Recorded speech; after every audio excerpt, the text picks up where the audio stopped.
All right. Well, hello and welcome. I am Mitra Sorrells, Editor-in-Chief at PhocusWire, and we are delighted to be co-hosting this webinar with our friends at Miles Partnership on a topic it seems everyone is talking about: the power of generative AI and ChatGPT, and specifically what it means for tourism and hospitality. I'm Gray Lowry. I am a Senior Vice President with Miles Partnership, overseeing our marketing and technology infrastructure, as well as sort of our future vision around AI and other sort of game-changing platforms. Today, we're going to be joined by our panelists a little bit later. But before that, we're going to just kind of get into a little bit about the agenda and then some also resources at the end. Yeah, before we begin, let's take a quick look at our agenda. So I will give a brief explanation of this technology and how it differs from traditional chatbots. Then Gray will join to show us ChatGPT in action. Next, our panelists will join us to share their insights. And finally, we will allow some time at the end for questions from all of you. So please, if you have questions as we are going through this, put those in the Q&A tab. So the concept we are talking about is generative AI, and the most common tool is ChatGPT, a chatbot from a company called OpenAI. Surely you have heard about it by now. There is such a mix of excitement, confusion, and concern about ChatGPT, and in the next hour, we want to try to demystify some of that for you. GPT stands for Generative Pre-trained Transformer, and it is that GPT part that makes this type of chatbot very different from traditional chatbots. I'm sure most of you have used a traditional chatbot, for example, for customer service types of uses. In a hotel setting, chatbots are used to quickly give guests answers to questions such as, can I get a late checkout? Or what time does the restaurant close? These traditional chatbots are known as rule-based chatbots. They operate based on predefined rules and decision trees. They respond to user queries by recognizing specific keywords or phrases and providing predetermined responses, often built off an FAQ. But they lack the flexibility to handle complex or ambiguous language, and their responses are limited to what has been explicitly programmed into them. These new GPT-based chatbots, such as ChatGPT, are advanced language models that use deep learning techniques to comprehend and produce very human-like text. The ChatGPT models are trained on extensive text data sets, enabling them to understand context and generate contextually relevant and, again, remarkably human-like responses. They can manage complex language, respond to ambiguous queries, and produce coherent and natural language. ChatGPT models are very versatile and applicable to a broad range of tasks, including customer support, language translation, and content generation. And if you have followed the buzz in the last few months, you've probably also heard about how they can do things such as write poetry, create menus, code websites, pass the bar exam, and even more. OpenAI only released ChatGPT on November 30th, and since then it's become what everyone is talking about, what every company seems to be working on, and what all of us in the industry are trying to determine how to use. At PhocusWire, we are tracking developments across the industry from every sector and around the globe. We really want to make it easy for you to find our coverage and to keep up with what's being talked about. So right on our homepage, you will see ChatGPT across the top menu. That will take you to all of our stories on this topic. Just to share a few with you. So back in January, this was the first piece we put out when things were really starting to bubble up after the holidays. We compiled some opinions from leaders across the industry. It's actually quite interesting to look back at that now and see how some of that has evolved just in the last few months. In February, we wrote about one of the first tools built on OpenAI's API from one of our panelists, actually, Christian Watts and his company Magpie. And we will talk more about that. And then in March, of course, the big news was the launch of plugins with Expedia and Kayak as the first travel brands to create them. Less than 2 weeks later, Expedia then announced that it had integrated ChatGPT into its mobile app. And then we ran an opinion piece from Travelocity founder Terry Jones on the potential for ChatGPT to drive conversions. And then we recently had a roundup of tools. In fact, since that story published on April 18th, we have had an influx of emails telling us about many more that have launched. So we will have an update on that tomorrow. And also just today, we have a story on how to build digital trust into ChatGPT interactions. In addition to our coverage on PhocusWire, we will also have a session on Center Stage at Focusrite Europe on the topic of ChatGPT with panelists from Microsoft, Trip.com, and Kayak. I hope many of you will join us. That's June 12th to 14th in beautiful Barcelona. It's a new location for the event, and we are really excited about that. And in a few weeks, my colleagues at Focusrite will be publishing a report on generative AI and how it is transforming the travel cycle. So be sure to look for that. Also, we, along with Miles, have put together a list of resources as well as all of the slides from today's webinar, and Miles will be sending that to all of you via email tomorrow. So Gray, now it's your turn to show us some examples of how ChatGPT works. All right. Let's get into some examples. This could be an entire, hour-long presentation on its own, but we're going to try to make this really quick, a little bit fun, and also make it, as applicable as we can. So when we think about use cases, we have our sort of content, marketing, advertising, trip planning and booking, customer service, administrative and operational support, but really with generative AI and mostly these large language models, it's really whatever you can imagine. And so when I think about AI, I think about the really big fish. To me, there's these specific moments in life where you see something for the first time and it sort of recontextualizes the way that you see the world. And for me, I always like to use the idea of the really huge Goliath grouper at the aquarium that kind of reframes the way that you see the world. And OpenAI and ChatGPT, I think, has done that when it comes to AI in general. The problem that we have is that we are still at the point where we don't know what that is going to look like. And so, yes, I took the background of that picture out using Canva's magic tool, which is a great use of AI right now, the ability to quickly edit photos. But where I'm torn and what we hope to walk through a little bit today is, where is AI's place in business and in hospitality? Is it the party trick, trying to pull that dollar out between two bottles? Or is it becoming something like Excel, PowerPoint, Word that are critical to our everyday lives? Because I can sit here like my 3-year-old and tell you exactly all the cool things it can do and say, look at this, look at this, look at this, but then I may not use it for a few days. So how does it actually integrate into the business operations on a day-to-day basis? And so we're going to look at sort of how to interact with these tools and what we can do as far as integrating them in.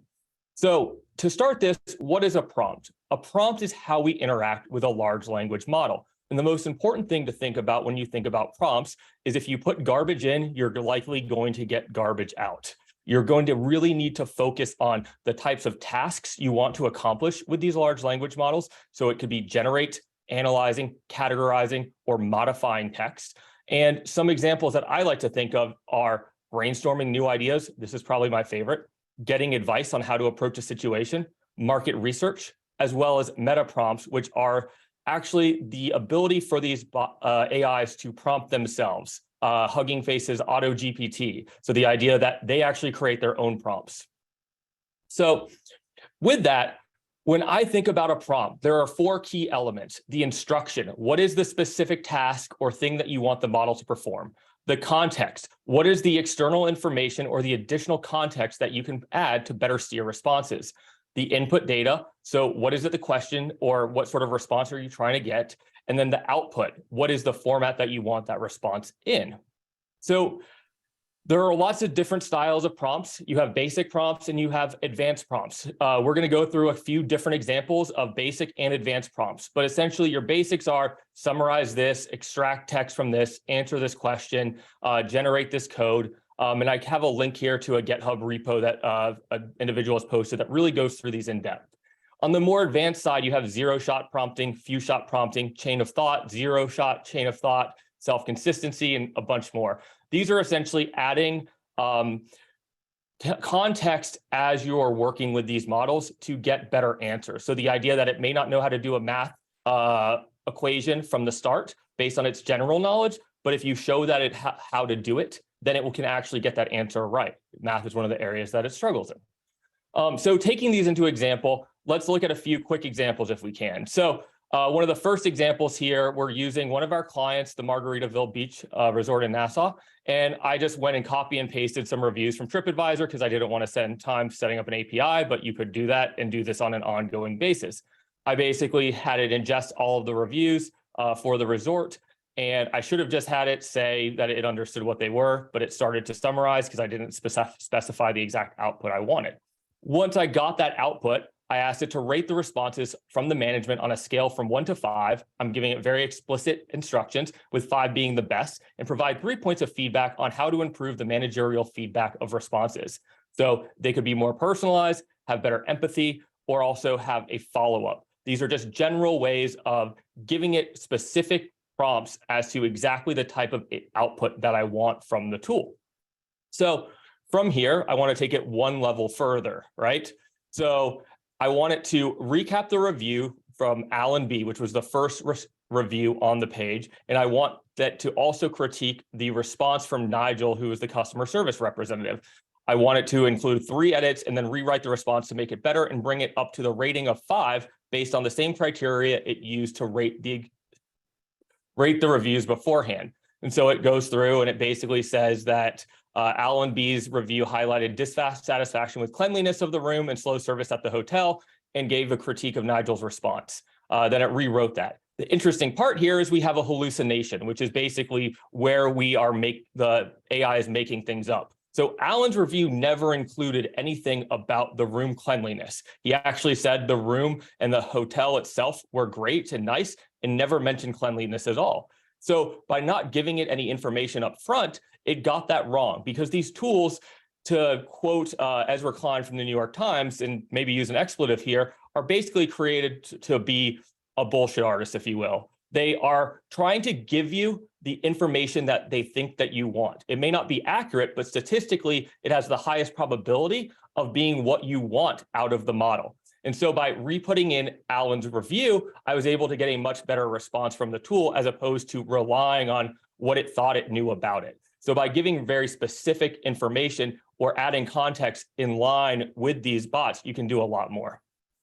All right, so now that we see one example of sort of summarizing and contextualizing and providing a level of interpolation on reviews, let's go and do some stuff as a marketer. So as a marketer, I let the bot know that it's a marketer and a copywriter, and I ask it to summarize the voice of the Ritz-Carlton as well as the Four Seasons. It does a pretty good job coming up with a little bit of a paragraph here, right?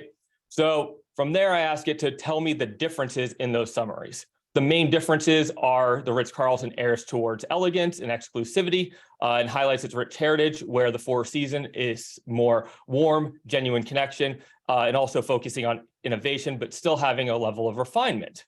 So from there, that's not bad. So I ask it to write some social ad copy for me, targeting a female luxury traveler in New York City with a median household income of $500,000 US, 2 children, 1 boy age 3, 1 girl age 6. They're promoting a week-long vacation to Miami and highlight the unique amenities of these fake hotels that I made up for this. It does a decent job, right? What we'll see is that we have modern luxury in here. It uses the word exclusive a few times in the Ritz as opposed to the Four Seasons, but overall, not terrible, but not great. We probably could get this to be more specific. So taking this one step further and leveling up, what we do is we go to the Ritz-Carlton's website and we grab their gold standards of hospitality, how they view themselves, how they define their brand. And we ask the model to summarize the brand voice from this text. And basically, it will now take this and use this to help us generate a more specific brand voice, as opposed to what it knows on its basically pre-trained breadth of knowledge is going to draw from the specificity of what we gave it in that initial prompt. So here, it lets us know that the brand text is more sophisticated, elegant. It focuses on ladies and gentlemen more. It just is a little bit more specific. And so now I ask it to basically provide that same answer using that brand voice, and we get an entirely different response here. So indulge in the ultimate family escape. We see the addition of dear ladies and gentlemen. We see a bunch more about relish unforgettable moments. We have family dream vacation and the idea of remembering this, again, focusing on ladies and gentlemen. But again, these prompts, the specificity of them and what information it's drawing to and what you can add in the context when you're trying to prompt them creates a much different answer each time. So going one step further, we want to kind of take this to our platinum level, which is a pun on Marriott since we're talking about Ritz-Carlton here. And so we want to know if it understands what an Experian Mosaic marketing segment is. And so yes, it lets me know that it's familiar with it. So now I know that I can draw on that base of knowledge and primes it for answering those questions. I ask it to summarize the Experian Mosaic AO3 segment, which is Kids and Cabernet. And it basically gives me a very good summary of the Kids and Cabernet segment from the American Royalty segment and Kids and Cabernet. And so now that it knows this and I'm happy with this result, I ask it to create a story about a person for me. So using this profile as a base, please create a target consumer profile that is female with 2 younger children, household income of 50K plus, or 500K plus, 50K would not be right here. Give her and her children names, associate brands they like, travel preferences, favorite shows, foods, drinks, and their favorite activities on the beach vacation.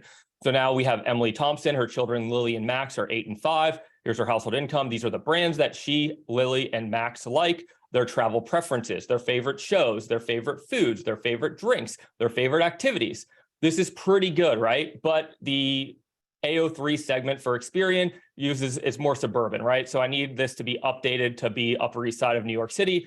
And we think that Emily needs a husband, so we add a marital partner to her. And so now we have David Thompson here, and she lives in New York City. So I'm pretty happy with this base profile. Now I use this base profile as sort of a starting point. And now I let the AI know that it works at the Ritz-Carlton South Beach, an actual property. And I take the information from the property overview and I put it into the AI GPT-4 bot here.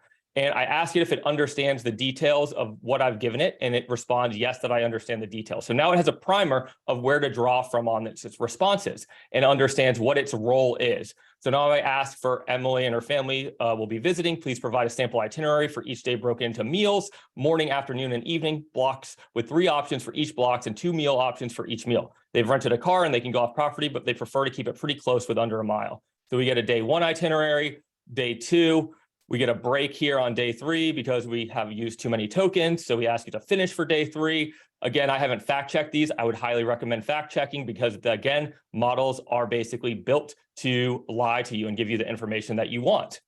So from here, we ask that we have our staff get an example schedule of when the AI staff should go and check in with the family each day. Ask it for the specific times at when it should check in and what would be the least intrusive times for it to happen. So each day, here are the check-in times for someone on the AIs or the concierge staff to go and check in with the family and ask them how they're doing and how they're enjoying their stay.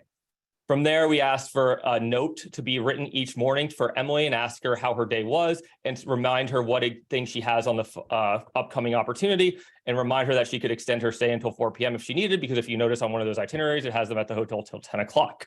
From there, we have a little bit of fun. Now we ask it to redo these notes, but in the tone, which is one of my favorite things to do, written to Max as Hulk Hogan. So now it basically takes the entire example of those notes written to Emily, and it adds in, hey there, Max brother, which is the Terry Hogan type speak, and he adds a piece of trivia about Hulk Hogan in Miami. So fun way of changing tones, a good example of this. And what we can do now is ask it to write a farewell email, thank you email to the family addressed to Max using the tokens that from MailChimp, the email service provider, put in the family name there as a token. And then also, in addition to the content, generate the code for this. From there, we basically can take that, put it into a file. And now we have Hulk Hogan wishing Max and his family the best and thanking them for their stay at the Ritz-Carlton South Beach. So just some fun examples of what we can do. Outside of text, we also have tools like Astria that are using different image generation models. These are a client of ours, the Margaritaville at Sea, and we can basically put in images, ask for very specific things back, like a high detail photograph of a boat in a sea on a clear day with a realistic photo, Ultra HD, shot with Sigma, f-stop 4, and all these other different things. And now we have photos of a sunset, the boat in a sunset, which we didn't have before. We can also do things with our own selves by fine-tuning models. And so this is me on a Christmas night in a cafe drinking coffee. Here is myself as a man with ultimately some 16:9, 50mm portrait photography in Kodak, Nikon, up beta. And so this is my Russian oligarch picture right here that I used on the intro. And essentially, I did a presentation a couple of weeks ago where it was Back to the Future themed. Here, we're doing a Back to the Future movie, Lost Scene, DeLorean, 4K, wide angle, f-stop at 8, ISO of 100. The specificity on these is really what gets you. So I recommend looking at a website called Prompt Hero. It's one great resource to understand how you can write these prompts and understand how to get the stuff you need out of these tools, because that is the major challenge. There are so many tools, so many things you can do. These are two great resources to keep in mind: futuretools.io, opentools.ai. They list everything that's coming out, about 50 to 60 things a day. We'll send this out with you with the resource list with a bunch of other things, but I love both of these websites. They do a great job of summarizing things for you. Outside of this, what Google Cloud is doing with their Gen App Builder, which I'm still waiting for an invite to. If anyone knows anyone at Google that can get me a trusted tester program for that, is pretty cool. It's a self-serve ability to create large language model-based chatbots and searches on your site, turnkey. And Microsoft is doing the same thing. It's been the leader in this space with OpenAI and their Azure private cloud, the ability to have this in a more enterprise type environment. Really cool stuff. So with that, we're going to get into our panel discussions, and I'm going to introduce our panelists and have them come on screen. Up first, we have Shane O'Flaherty, Microsoft's Global Director of Travel, Transportation, and Hospitality. We have Tim Peters, who draws on years of experience with Wyndham. He's the president and founder of Tim Peters and Associates, full-service e-commerce and internet marketing consulting firm. And Christian Watts, who we already talked a little bit about, this founder and CEO of Magpie, a content management platform for tours and activities. That is about as fast as I could do that, and I need to take a breath. Oh my goodness. Yes, that was wonderful. Great. Thank you so much. Clearly you had a lot of fun with that. Yeah, that took me about 8 hours. So just to be clear, 8 minutes and 8 hours, like there's a lot of prompt engineering that goes on to have this type of fun. Yeah, well, and I think one of the things that I think of as I'm watching you go through that, for anyone watching that has not taken a few minutes just to play with ChatGPT, that's really the best way to figure it all out. And everything you did there is free, correct? It's through the free service. I was using GPT-4 for some of that, so there is a $20 fee for that. But GPT-3 and 3.5 are free. 4 is a little bit slower. There's some limitations on it, but it is about 10 times more costly to run. So there's a $20 a month fee to use that service, which I highly recommend if you want to use these tools. Pay the money because it's well worth it. Yep. Okay, wonderful. Well, great. Well, let's get into our discussion. I want to remind everyone, don't forget to submit your questions in the Q&A tab. We will certainly try to get to as many of those as we can. So Shane, let's begin with you. Microsoft has invested, I think, about $10 billion in OpenAI, the maker of ChatGPT. You have really been immersed in this topic in your work with Microsoft's partners at hotels, airlines, cruise lines, and of course, I know Microsoft has a fairly extensive partnership with Amadeus. Give us a sense of what you are hearing from these partners about ChatGPT. What are they starting to do? What are they considering? What are you advising them? Thank you, Mitra, and thanks, Gray, for all that. I mean, it's like the tip of the iceberg on what Gray presented. There's so much. There's there, and there's more, and it's a little bit mind-boggling when you have kind of the entire knowledge of humanity today up to 2021 in an API. We've kind of reached this inflection point where in the past, I think humans had to adapt to technology, and now technology has kind of done the flip and essentially has become our co-pilot in life. Yeah. And I think it's fascinating. Yeah, and we work across all different sectors, travel, retail, across all different sectors. And we're seeing we're working with thousands of companies around the world as they really look at it, I kind of say both in short term and long term. They have different swim lanes associated with it. A lot of the use cases are initial use cases are around what Gray talked about, which is all marketing, content creation. Other use cases are around more, I would say, on the B2B side, the in-centric with the company. So more around call center summarization, sentiment analysis, some unique cases around that, because I think with sentiment analysis, you can understand not only consumer sentiment, but then if you have it internally with your different teams groups, you could have, as an example, employee sentiment on, in a hotel, on all the different group movements you have. What's the sentiment at this time in an airline sector? You could have the sentiment of what's happening around flight preparation of all those flights, those thousands of flights. And you can understand, okay, based on the sentiment of my employees, this flight may be delayed. Regardless of, forget the mechanical delay, it's like another layer there. So there's lots of different areas of focus. I think we've seen different swim lanes, and it's whether it's around, I would say the developer community, that ability to increase productivity, the marketing community, internal, and then I think the longer speed is a good example of on a B2C side, but the longer swim lane is really understanding your enterprise data, what you have, and then how do you fine tune that for the consumer to drive more personalized experiences. I think everything Gray is talking about is really driving a better personalized experience for the consumer long term. And if you think down the road, you could have your own AI agent, the hotel will have its own AI agent, and those two are going to talk together really to make my experience as best as possible. And when we're in hotels today, they really kind of digitally ignore you. So I was excited when I see Gray's comments where you're sending a note to the consumer every day, creating that emotional connection to them about what they're doing and exciting them about their day. And that's kind of lacking today. The human experience is there, but the digital experience, up-layering that is going to be super exciting moving forward. Yeah, I mean, everything that you're describing there, it's kind of this efficiency superpower, isn't it? To do everything you want to do and need to do, just better and smarter. So Christian, maybe if you can jump in. I know you were a very early adopter. You were talking about it on LinkedIn, I think, before I saw anyone else talking about it. You created the content optimization tool that we wrote about back in February. I'm curious, what do you know now here at the end of April that maybe you didn't know back in January? What tips might you have for anyone that's listening? Well, yeah, thanks, Mitra. The funny thing is, I think the more you know, the less you know on this stuff. The more you start digging in, the more questions it brings up, and having more conversations with people. It's mind-boggling where this stuff can go. I think we jumped on this really quickly at Magpie because it just fits perfectly with what we do, which is product content management. And creating content right now with the way we do it, it's a perfect fit. So we've been able to create descriptions and FAQs, and we built a really cool chat bot, sort of a Q&A bot.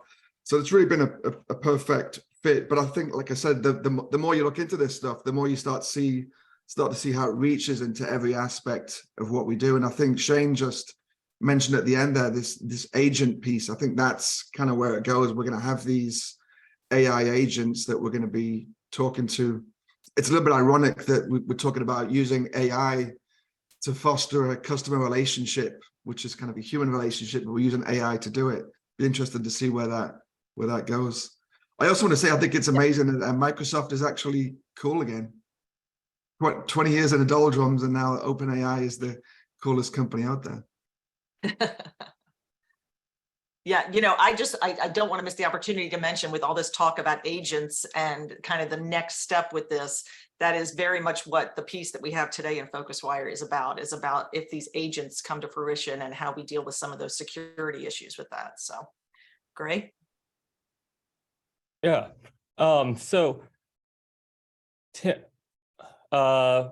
what areas do you think are going to be most impacted in tourism by this type of technology? Well, I think as we saw from your demo, Gray, and a phenomenal demo, by the way. I mean, I think that really gave an overview of the kinds of things that are possible. I think the question is, what areas of tourism and travel were affected by the internet? What areas of tourism and travel were affected by mobile? Yeah. We are looking at another transformative technology, another generational technology that I think is going to impact all kinds of areas. The most obvious, and I think you showed a great example of this, is what it does to marketing and what it does to customer experience. One of the things that we have to take for granted is that the average is about to get a lot better.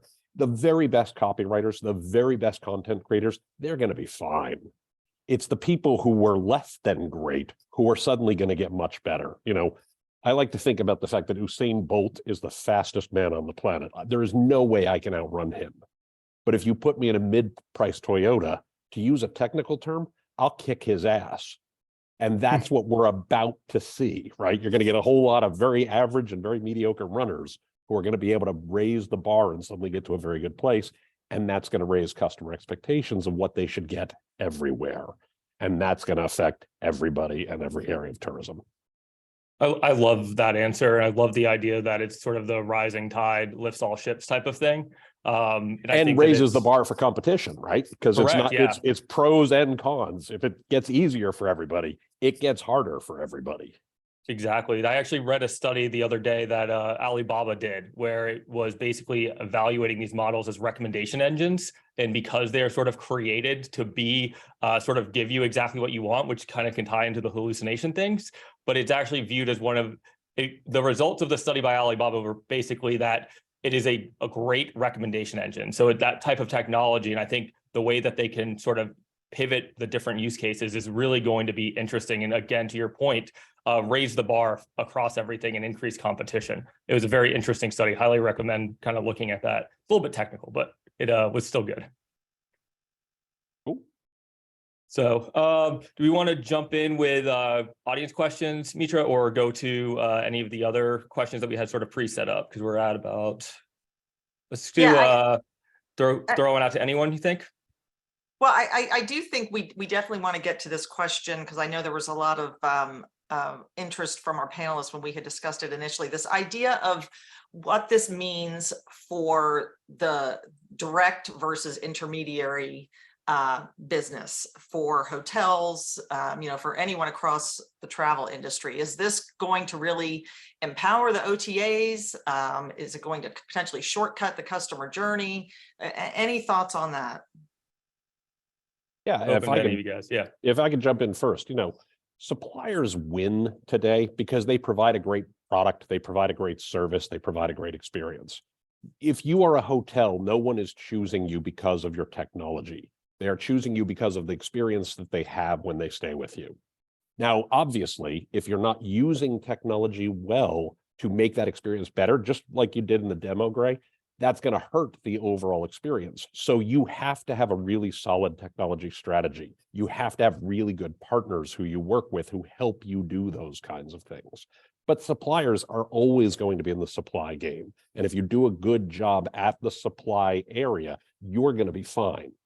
The real trick is what's going to happen with intermediaries because they're constantly juggling all of these different elements that they have to keep moving. And somebody just threw a new ball into the mix and it's a really big ball and it weighs a little different and it suddenly throws everything off. And that's where we're about to see, I think, a lot of dynamism come in.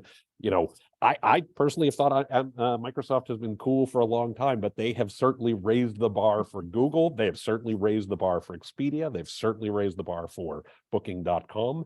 And like any of these, now it's a juggling act and musical chairs all at the same time. The music will stop at some point and somebody's going to be left, trying to figure out where they sit and still trying to juggle these balls. If I can completely, mix metaphors there. Yeah.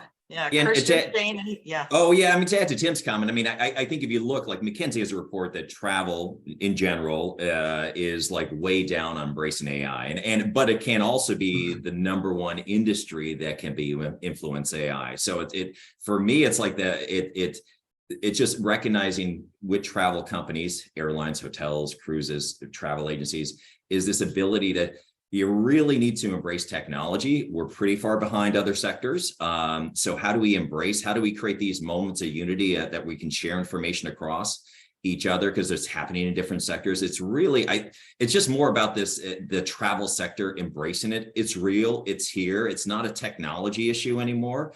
This is really about a cultural issue of embracing technology and really empowering you and the consumer to get more out of travel. I think it's a super exciting time, but as an industry, we really kind of have to put our foot on the gas because we're behind and we're sitting on legacy systems that really need to be modernized. So we see this happening. We see some movement in the marketplace and, we're hopeful that it just continues in the travel.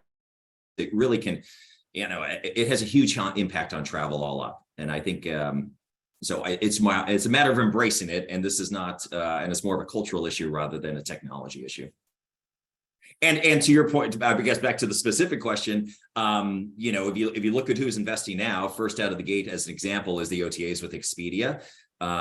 So again, they're always first out of the gate. They got a tremendous amount of data scientists in those companies working and always ahead of the curve. So how does the hotel industry, the airline industry, how do they catch up? And the fact that you have your own enterprise data and your data set, and then how do you allow inside of that, that ability to reason over your data, ChatGPT, generative AI, to reason over your data, provide more personalized experience? Because as Tim said earlier, if I'm the supplier, I'm in control, and but I need to step ahead and accelerate kind of my technology advancements.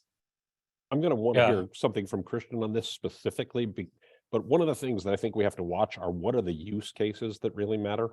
Expedia has had a chatbot for the last 2 years now, obviously not a ChatGPT powered one, and it appears to be used, according to data they put out in a press release, about 1.5% of the time. So to flip that on its head, about 98.5% of the time, people aren't using that. Because if I'm saying I want to go to Miami for the weekend and I want a 4-star hotel near South Beach with a 4.2 rating or above, that's actually easier in many cases to click a couple of buttons than to actually type in that entire sentence I just said, or even speak it. So there are going to be plenty of use cases where the AI may be behind the scenes, making that experience more effective, but the user experience that I have is no different than what I've seen today. I love that because, I have this underlying suspicion, maybe it's just me, that people don't really trust when someone tells them this is the best deal. And so they have to go research. So the idea that it is behind the scenes and that consumers still are empowered to make decisions on their own, I think is going to be important. Yeah, I tend to think that the chatbot is a bit of a red herring. The Expedia chatbot and the OpenAI plugin to Expedia, they don't interchange very easily.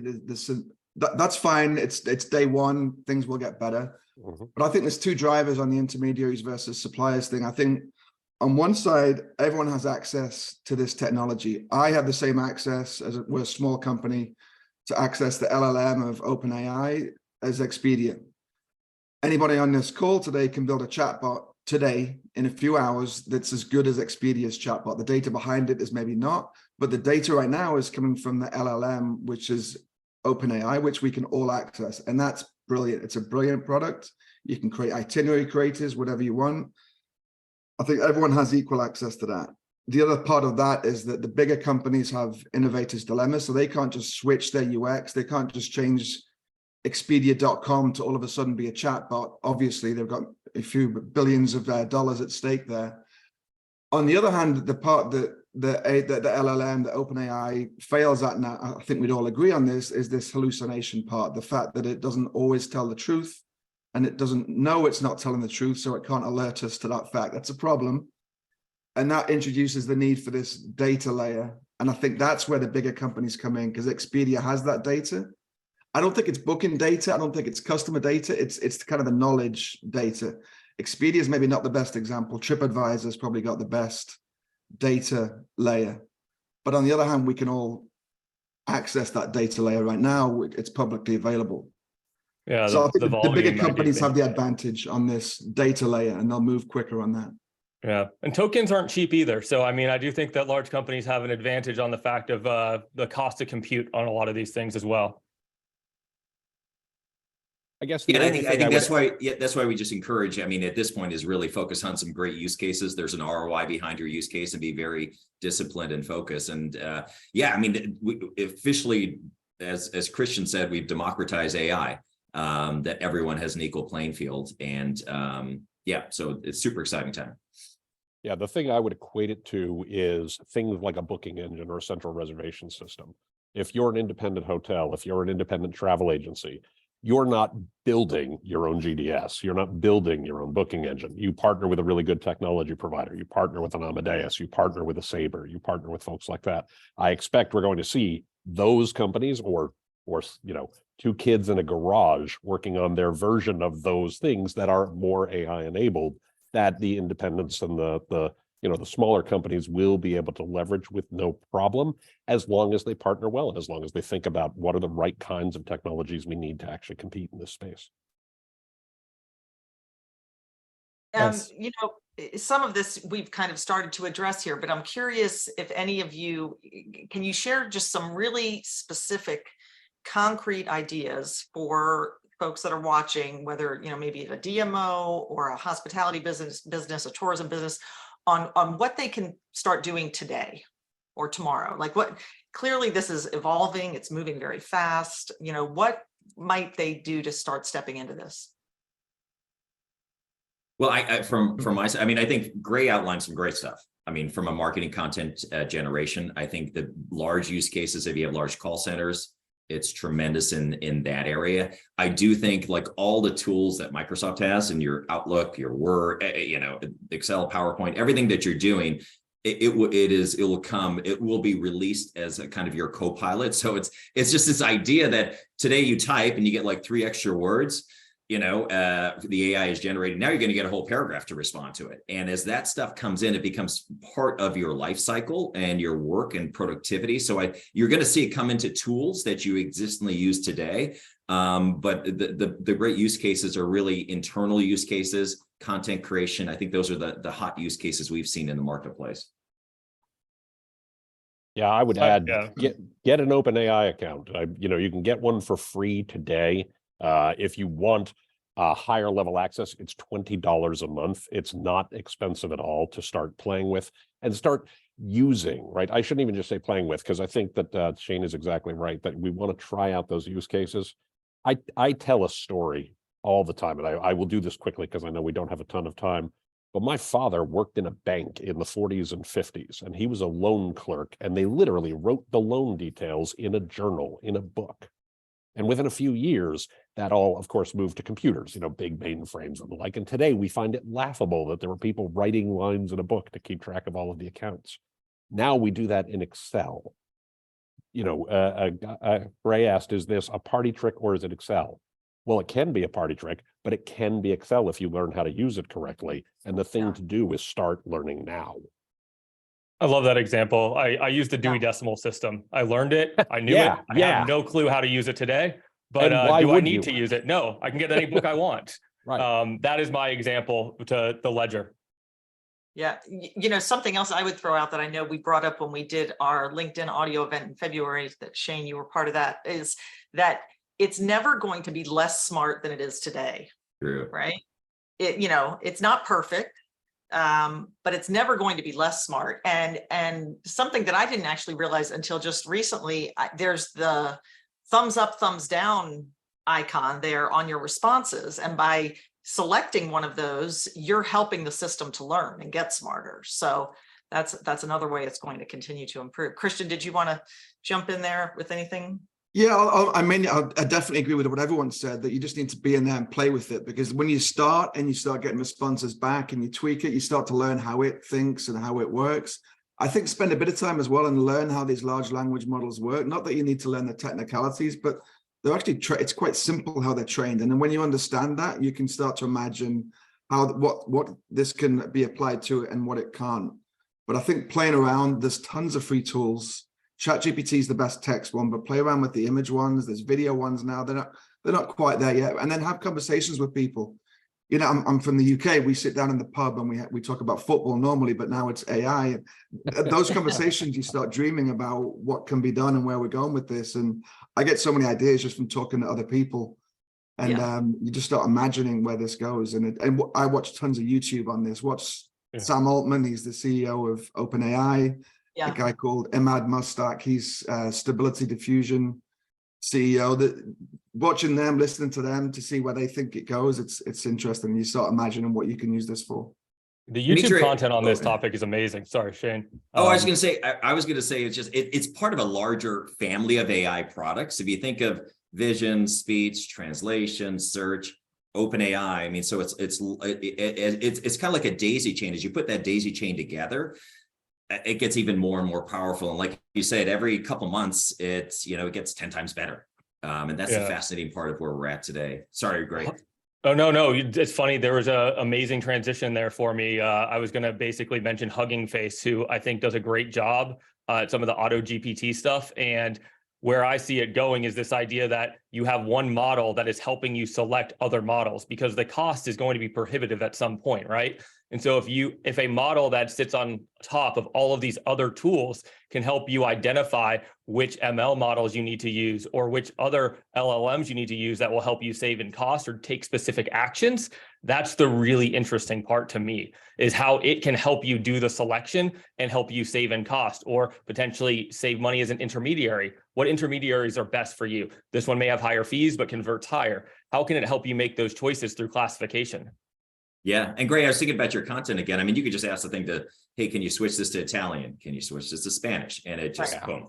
And so the emergent stuff on that, though, Yeah. is interesting in the fact that, like, at certain points with the ingestion, it doesn't know these languages. And then one day you have enough content in them and they just know Spanish. The emergent behaviors is amazing to me. Yeah. One of the things that I think is most interesting about that, you mentioned Sam Altman a minute ago. He said that we're not going to see a GPT-5. I'm paraphrasing, but we're a ways off from that, right? We may be starting to hit a point where the technology is plateauing, and that's actually okay, right? Technology doesn't win customers. Products win customers, services win customers, experiences win customers. We're going to start to see people take this incredibly powerful tool and build great services and build great experiences, as Christian is doing, as Microsoft is doing, that make this more valuable in how we use it. We don't really care about the fact that, what processor is in our computer any longer or in our phone. We care that we're able to use it to accomplish the tasks that we care about. And that's where I think we're going to start to see a lot of innovation over the next couple of years. Should we talk about Auto GPT? Do you think that's next? Well, Let me just jump in here because we do have some questions and I don't want us to run out of time. Some of them have just naturally been answered through this flow of the discussion, but there have been some questions about, first of all, clarifying the term hallucination, and are airlines, hotels, and others concerned about kind of fabricated marketing? Are there some issues around accuracy and intellectual property and just the content itself? So any input on that? I mean, I can give a quick example. When I first started using ChatGPT, a friend of mine said, ask it about yourself. So I asked it about me, and it talked about the schools I had gone to. It said a lot of things that were absolutely perfect, but it talked about where I got my MBA from, which I don't have an MBA. And it talked about awards that I've won in the industry, which not only have I not won those awards, near as I can tell, those awards don't exist. So hallucinations are facts that a large language model can just simply make up. So you should, as a business, be concerned about that. They'll get better over time. They will get smarter over time because they get more data and ingest more recent data and things along those lines. But you can use these tools behind the scenes, as we saw Gray do, and then vet for yourself. Is it saying anything that is factually inaccurate? Is it saying anything that exposes us to legal risk? Just as we do today when we contract with an agency, just as we do today when we contract with a consultant, we want to make sure that what they're telling us is true, what they're telling us is accurate, and not exposing us to legal risk. I mean, it worked perfectly. Tim told you what you wanted to hear, that you had an MBA and all these words that didn't exist, right? Like that's what exactly. I have won some awards. Tim, I do feel so necessary to say that, but Tim, did you choose the thumbs up on those so that it keeps it in the system and then everything else? Oh, absolutely. They're on my website now. It's great. I like those hallucinations. The scary thing are the AIs referencing themselves as the source of information when this is happening. Yeah, exactly. But no, that's a very good point, right? That you really do have to still, go through, look at what's there. It's not like you can just plug something in and then copy and paste it onto your website or whatever and just walk away, right? Well, and they've been trained on other people's content, so you want to make sure they're not actually echoing someone else's content. There is this term, we don't need to go down this rabbit hole, but the stochastic parrot, where it is parroting back things that it has learned from other sources. Some of that may be infringing copyright in some cases.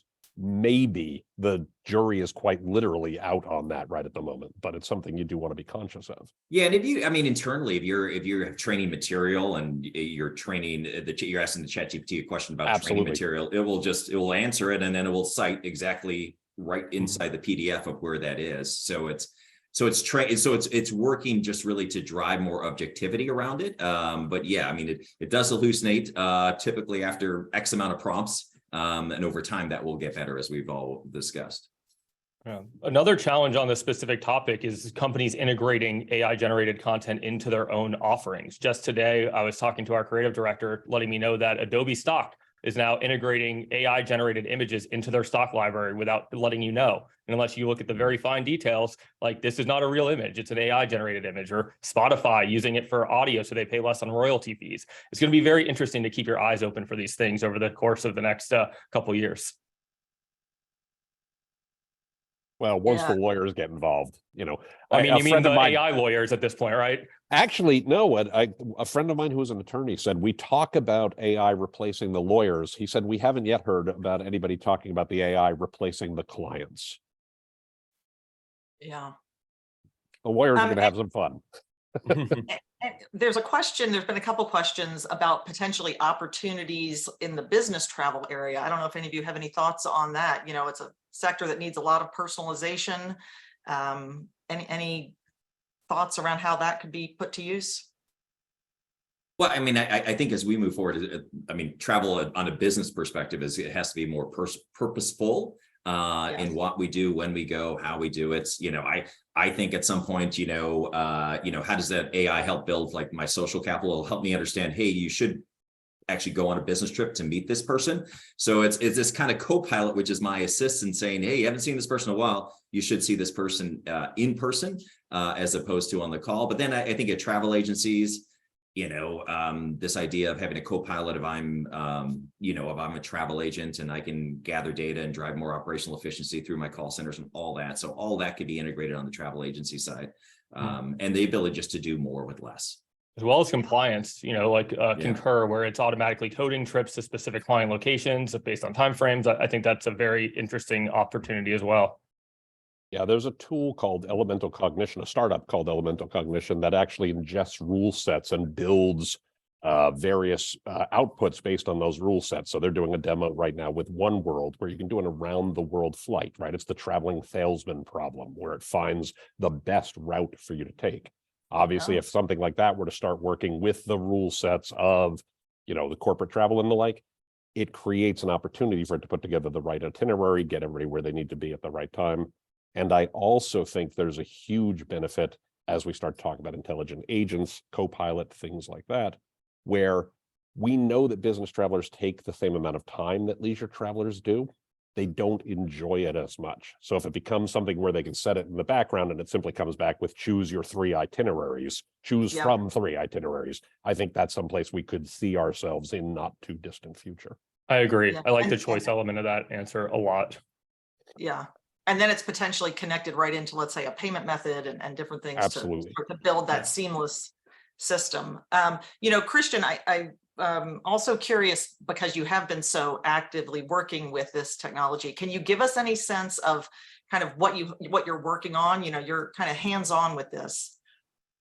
Yeah, we're building a plugin right now. So plugins came out 3 weeks ago. Applications opened up 2 weeks ago. So a plugin is this data layer, right? So you're on OpenAI. It has access to all of the data it's been trained on up until September 2021.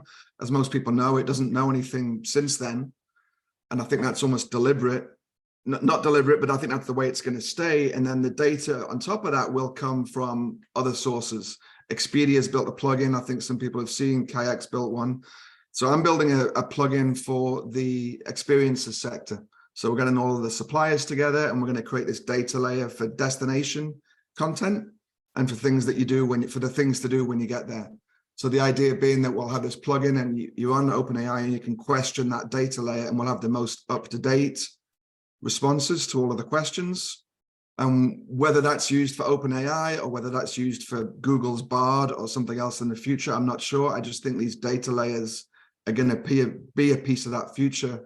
And I think those will power the co-pilots or the agents that we're talking about. I think we all have to have these agents. When we land in a place, we're going to walk around the city and we're just going to talk to our agent, and we're going to say, take me to the restaurant, take me to the bridge, show me around.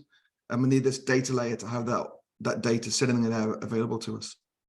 We're working on something very similar for sort of having timely events and things like that with clients. So one of them joined Brad Dean from Puerto Rico, who we are doing some similar stuff, kind of integrating website content and events using plugins as well. we should have a conversation. Yeah.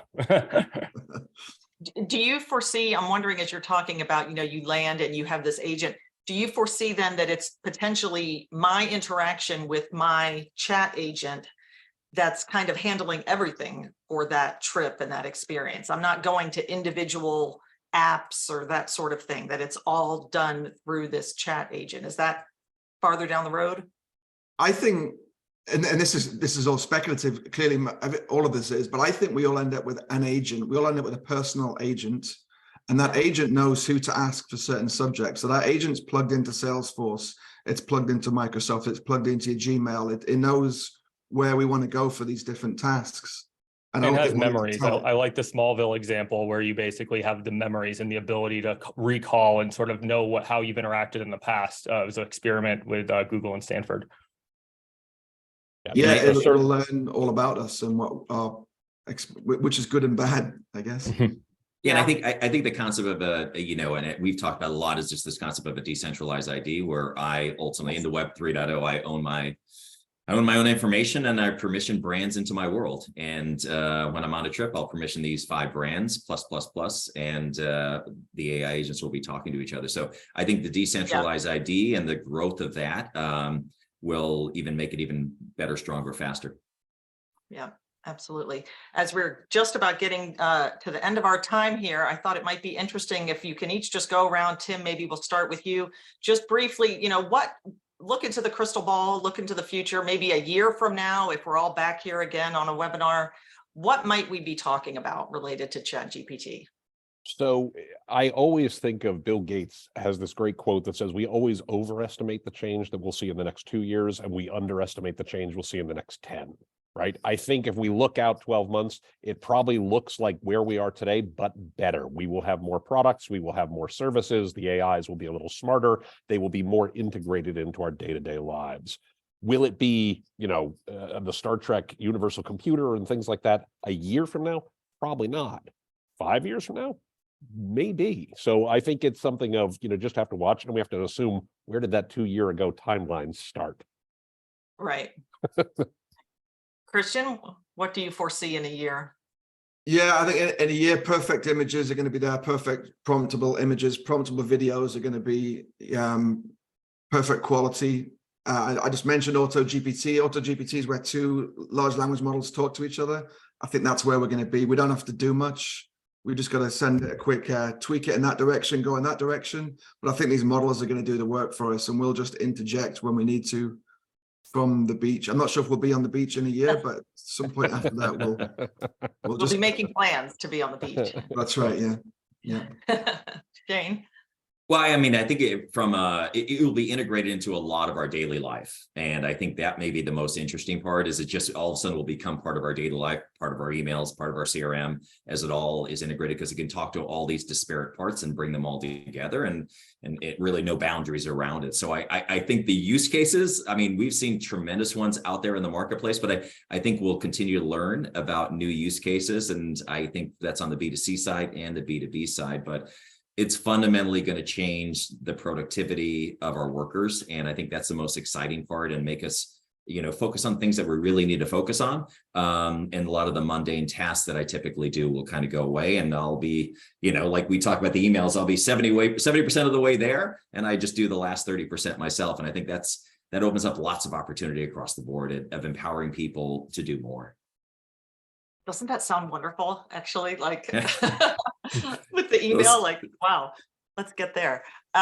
Okay, well, and I would just add again, we are tracking all of this on PhocusWire every day, finding stories to share. So please go to PhocusWire.com, sign up for our e-newsletter so you can get all of our coverage in your inbox every morning. And of course, don't forget to register to join us at PhocusWire Europe in Barcelona in June. And Gray, I will let you have the final words.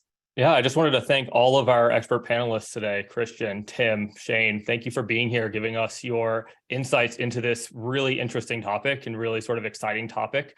As we wrap this up, we will be sending out the resource list, the recording of the webinar, and answering any questions that we may have not gone to through that resource list. And so with that, just thank you everyone for your time, our panelists, Mitra, as well as everyone joining us today. Thank you so much. And that's it from us. All right, thanks. Thank you. Bye-bye. Thank you, guys. Bye, all. Bye-bye. Thank you.